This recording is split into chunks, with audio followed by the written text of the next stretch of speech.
வீட்ல ரொம்ப ரிலாக்ஸ்டா உட்காந்துட்டு ஃபோன் பார்த்துட்டு இருக்கீங்கன்னு வச்சுக்கோ. திடீர்னு ஒரு ஒரு வாட்ஸ்அப் மெசேஜ் வருது. ம் யார் அனுப்புனாங்கன்னு பார்த்தா உள்ளூர் போலீஸ் ஸ்டேஷன்ல இருந்து வந்திருக்கும். அதேதான். உங்கள விசாரணைக்கு நேர்ல வர சொல்லி ஒரு சாதாரண மெசேஜ் அனுப்பியிருக்காங்க. இப்போ ஒருவேளை அந்த மெசேஜ நீங்க பார்க்கலன்னா என்ன ஆகும்? நேரா ஜெயிலுக்கு போகணுமா?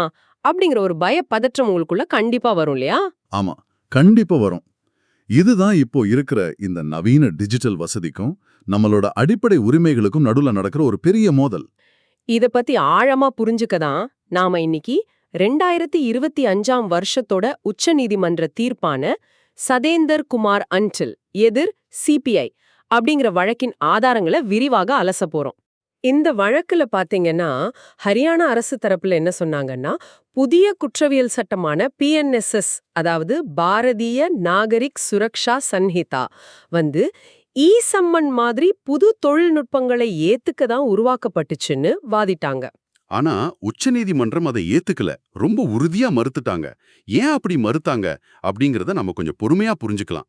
அதாவது இப்போ பிஎன்எஸ்எஸ் பிரிவு 35 எடுத்துக்கிட்டீங்கன்னா, அது போலீஸ் விசாரணைக்கு ஆஜராகச் சொல்ற ஒரு நோட்டீஸ பத்தி பேசுது. இந்த நோட்டீஸ நீங்க மதிக்கலன்னா உங்கள அரெஸ்ட் பண்ண போலீஸ்க்கு முழு அதிகாரம் இருக்கு. அரெஸ்ட் பண்ற அளவுக்கு அதிகாரம் இருக்குன்றப்போ, அங்கதான் நம்ம அரசியலமைப்பு சட்டம் பிரிவு 21 நமக்கு கொடுக்கிற தனிப்பட்ட சுதந்திரம் ஒரு பெரிய கேள்விக்குறியாகுது. கரெக்ட். ஒருத்தரோட சுதந்திரத்தை அவர் ஒரு வாட்ஸ்அப் மெசேஜ பார்த்தாரா இல்லையான்னு வச்சு எப்படிங்க முடிவு பண்ண முடியும்? அவருக்கு இன்டர்நெட் இருக்கா, அந்த குறிப்பிட்ட தளத்துல அவர் ஆக்டிவா இருக்காரான்னு யாருக்கும் உறுதியா தெரியாது. அதனாலதான் அந்த நோட்டீஸ நேர்ல காகித வடிவில கொடுக்கறது ஒரு சாதாரண நடைமுறை கிடையாது. அது நம்ம சுதந்திரத்தை பாதுகாக்கிற ஒரு கட்டாயமான அரண் அப்படின்னு நீதிமன்றம் ரொம்ப தெளிவா சொல்லியிருக்கு. இப்போ இதுல இன்னொரு முக்கியமான சட்ட நுணுக்கம் இருக்கு, கவனிங்க. சட்டம் இயற்றுனவங்க பிஎன்எஸ்எஸ் பிரிவு 530ல நீதிமன்ற விசாரணைக்கு தொழில்நுட்பத்தை பயன்படுத்தலாம்னு அனுமதி கொடுத்திருக்காங்க. ஓ, அப்படி அனுமதி இருக்கும்போது போலீஸ் விசாரணையிலையும் அதையே பயன்படுத்தினா வேலை இன்னும் ஈஸியா வேகமா முடியும் தானே தோணும். அங்கதான் நீதிமன்றம் ஒரு சூப்பரான விஷயத்தை சுட்டிக்காட்டினாங்க. அந்த பிரிவு 530ல நீதிமன்ற விசாரணைக்கு ஓகே சொன்னவங்க போலீஸ் புலனாய்வு, அதாவது இன்வெஸ்டிகேஷனை வேணும்னே தவிர்த்திருக்காங்க. அதாவது இன்டென்ஷனல் ஒமிஷன் அப்படின்னு சொல்றாங்க இல்லையா, வேணும்னே தவிர்த்தது. ஆமா, அதேதான். ஏன்னா நீதிமன்ற சம்மன் வேற, போலீஸ் நோட்டீஸ் வேற. டிஜிட்டல் முத்திரையோட வர்ற நீதிமன்ற சம்மன் ஒரு நீதித்துறை செயல். அது பல கட்ட சோதனைகளுக்கு அப்புறம் தான் வெளியே வரும். ஆனா போலீஸ் நோட்டீஸ் ஒரு நிர்வாக செயல். ஓஹோ, அப்போ நிர்வாக செயல்ங்கிறப்போ போலீஸ் தன்னிச்சையா செயல்பட வாய்ப்பு அதிகம் இருக்கு. கண்டிப்பா.